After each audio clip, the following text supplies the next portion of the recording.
Hello and welcome to another Looney Tunes review video. If you are new to the channel, make sure you subscribe to follow my journey to review all 1000 classic Looney Tunes shorts and give this video a like as well.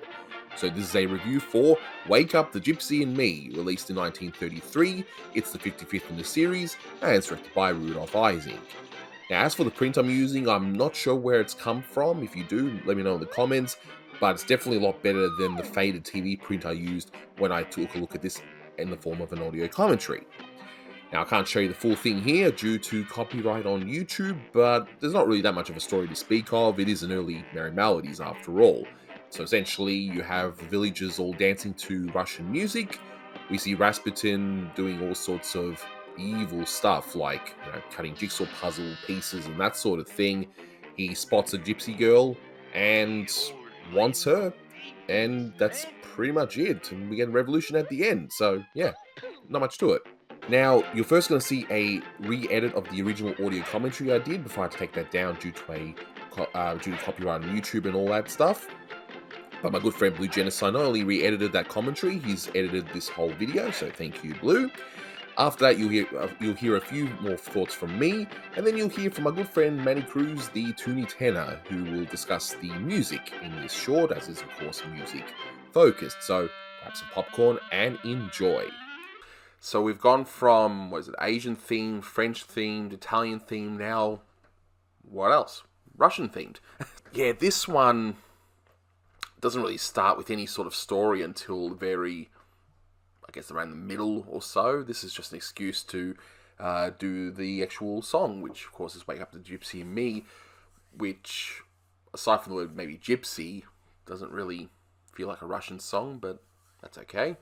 But yeah, this was during Stalin's time. Yeah, this would have been released when it was particularly harsh in Russia. So I don't think the people there would be as happy as the folks that you're seeing right here.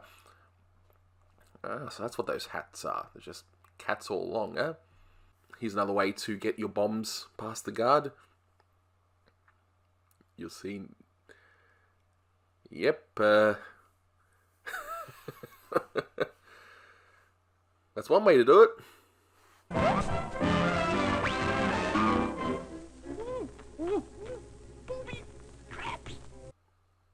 like the background and look at his face, the way he's just all his snarls and his hands. So yeah, not really much happens, just yells, help, help, and the villagers come around helping her, and that's pretty much it.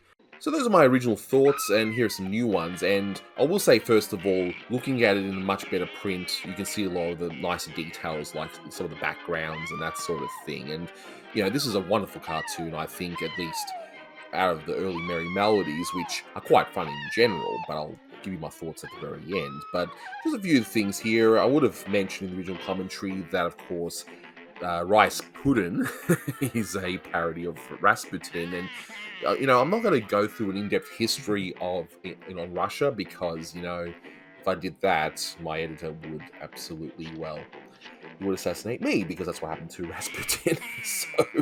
But essentially, he was a holy man that befriended the royal family of Nicholas II, who was the last emperor of Russia, and yeah, he ended up being assassinated in, I believe, 1916, and after that we had the rise of the Soviet Union and such. And look, the whole history is fascinating, and I guess if you're bored, go and look up the wonderful history of Russia, because it really is fascinating in regards to how it all just changed from having the royal family, and then of course you've got the Soviet Union, and then the dissolution of the Soviet Union, and then of course what's happening now, which I won't get into, of course.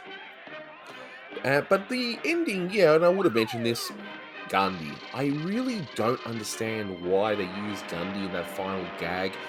Now, keep in mind, Gandhi was actually alive at the time the short was made, so he was definitely something that was, I guess, contemporary at the time, and I guess his name would have been heard a lot more around this time as well. I'm not as familiar with Gandhi myself, but I will say that he was maybe seen as a holy man of sorts, and Rasputin was. Maybe that's the gag. I really don't know.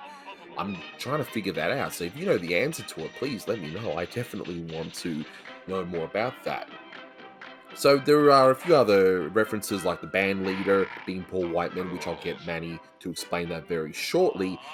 But ultimately, Rasputin is definitely, or sorry, Rice Puddin, sorry, not the, not Rasputin, Rice Puddin is the star here, and not just in terms of this character. It's just the animation is just, you can tell that the animator had a lot of fun with this, with him always, licking his lips, and he's like, snarling, and the voice actor, which I'm not sure who it is, but I will say that they've done a fine job here in making him come across as sinister, and of course he's really evil, and he makes the whole thing with the king and a horse's ass, which is a song cue, which again Manny will explain very shortly.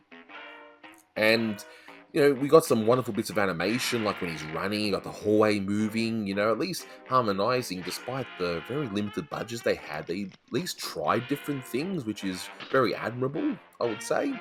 And of course, being an early Merry Melody, you got the wonderful music in the beginning. Again, the origins will be discussed very shortly, but I tell you, it sets the mood, and it's just a fun thing to be part of. So yeah, so during the music, you got these wonderful little gags. Like of course you got the dog gag, where everyone's pulling, you know pulling that tug of war rope, and of course ends up being a little dog at the end. I'm sure my dog owning friends would relate to that, especially little dogs who think there are much bigger dogs. And then, of course, we've got another dog gag where, those hats the Russians are wearing, they're actually cats. So, yeah, stuff like that.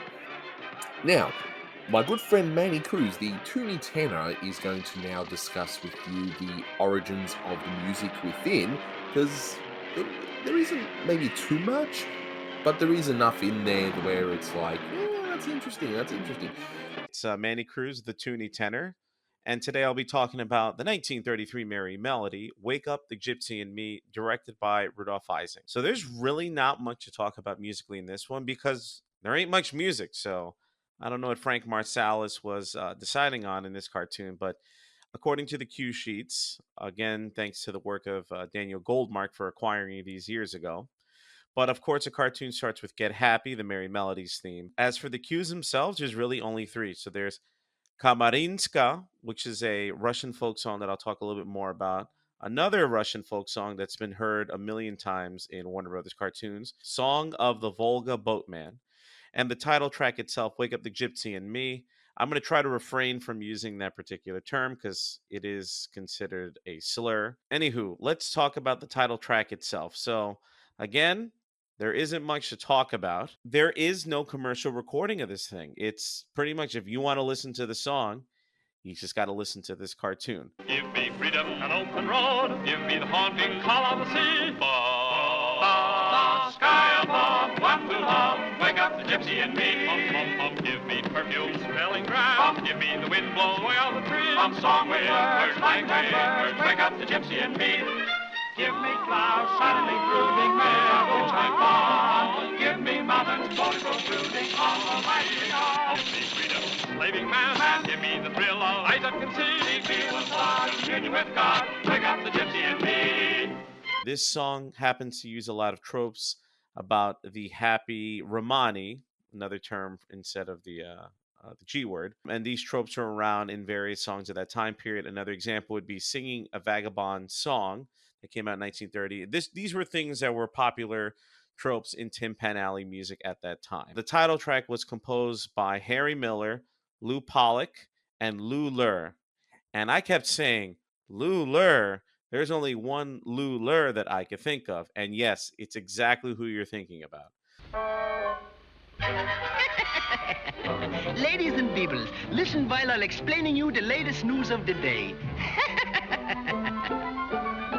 So let's talk about the other two contributors to the song itself, the co-writers. Let's start off with Harry S. Miller, who was born sometime in the 1860s. And as for his death, there is no definitive answer. I've tried. Guys, he's lived a pretty mysterious life, so to speak. But he was a lyricist, composer, and a playwright. And he spent his time between Chicago and New York. And he's best well known for the song The Cat Came Back, which is a popular children's song.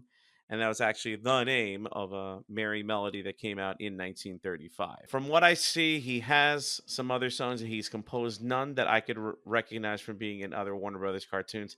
I do see a fair amount of songs that tap into minstrelsy, which it's a product of the period it's in, and I don't want to get more into that. So, moving on to the next one is Lou Pollock, and this information comes from the Songwriters Hall of Fame. Lou Pollock was born in New York City on June 16th, 1895. And he, once again, was a composer and a lyricist. He also wrote for movies. He wrote the full scores of films like Pigskin Parade, One in a Million, Life Begins in College, Rebecca of Sunnybrook Farm, and Captain January. So as you can see, those are clearly movies that have stood the test of time. Not much to say. He did write a fair amount of songs, but again, nothing that I could see that were big in Warner Brothers shorts. And Lou Pollock died in Hollywood on January 18th, 1946. So the final co-writer of the title track is Lou Lur. Composers is the craziest people. Camels is the craziest peoples. Exactly. You know who I'm talking about. So Lou Lur, born May 14th, 1895. He passed away March 6th, 1950. He was a comedian, writer, and editor, and apparently a composer. That he was mainly known for his work for the movie Tone News from the Fox Corporation and his catchphrase, monkeys is the craziest peoples. So it was parody. Well, I wouldn't say constantly, but there's a fair amount of Warner Brothers shorts that parodied Lou Lur. So Lou, who's from Philadelphia, Pennsylvania, he worked in vaudeville and musical theater, and he started entering the movie industry in the 30s.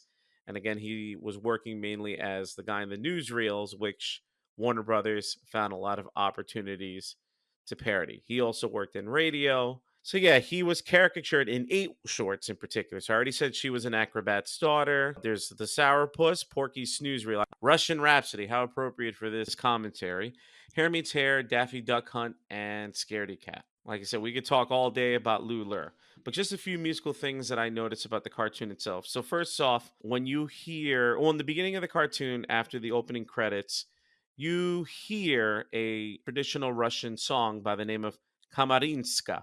Kamarinska. I had to practice it a few times. I hope I'm pronouncing it right. So the Kamarinska was originally the name of a Russian folk dance, and the song that you hear in the cartoon is a composition from the Russian composer Mikhail Glinka. And Kamarinskaya, I think I'm saying it wrong, Kamarinskaya, because I've seen 2 different ways of writing it. It's a very quick dance tune, and it has 3-bar phrases. So pretty much break it down phrase wise into 3 different chunks. 1, 2, 3, 2, 2, 3, 3, 2, 3, or so on and so forth.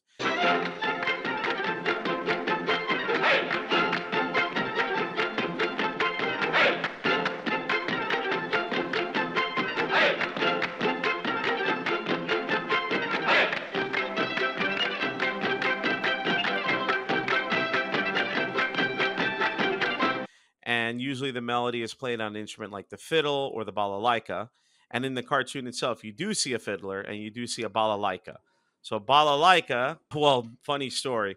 The first time I ever heard that word was the first time I saw Book Review, and during the scene when Daffy is parodying Danny Kaye, during the whole part where you hear another Russian folk song, Dark Eyes, playing in the background.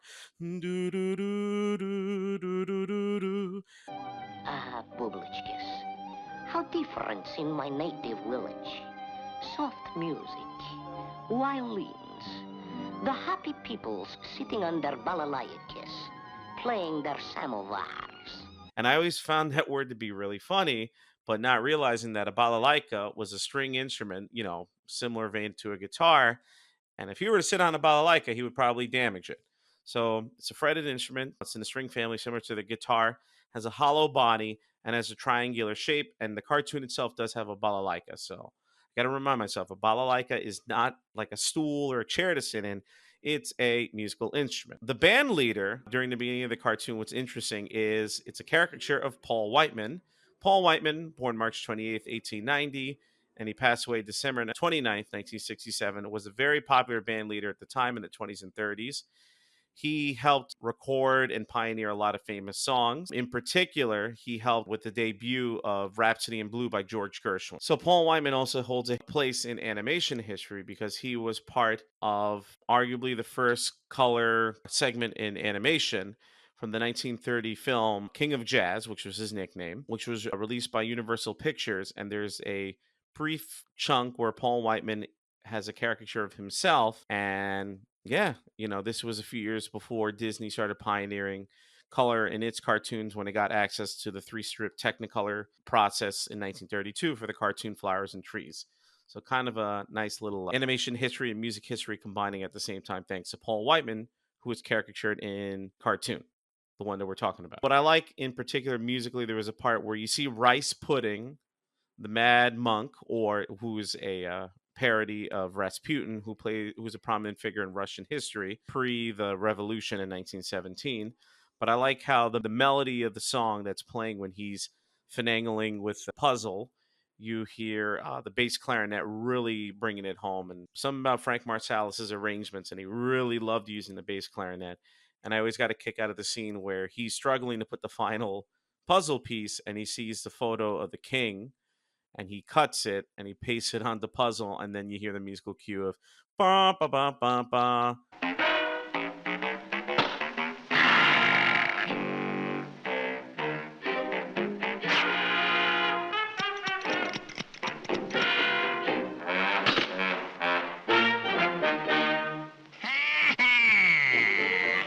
Your horse's ass, and how appropriate he puts the king's face right in that area of the horse, or I should say the donkey's anatomy.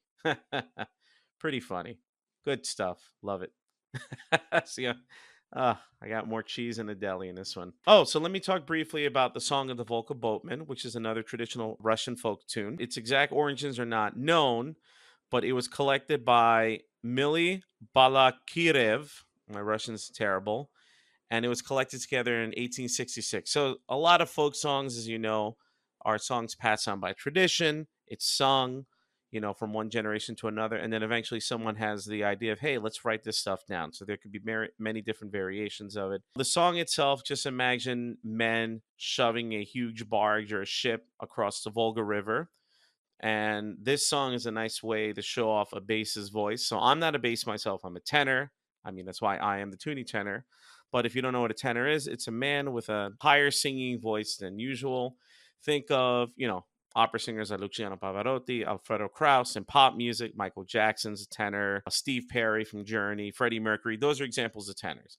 A bass, we're thinking guys like Barry White. We're thinking animation-wise, related to that, we're thinking of guys like Thurl Ravenscroft.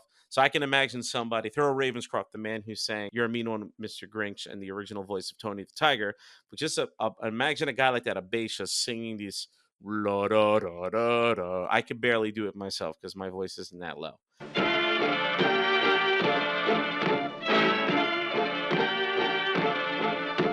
But yep, the Song of the Volga Boatman has been used in other Warner Brothers cartoons, and the literal translation of the title of the song, which I won't even attempt to pronounce in Russian, rough translation to English is pretty much heave ho. So heave ho, heave ho. That's not what they sing actually, but you get a sense of what's going on. So this is not running in the park and playing with your puppy. This is pulling a huge boat behind you. So yeah, there's really not much to say with the cartoon itself musically, but I found a few little nuggets here and there. So that was my thoughts for Wake Up.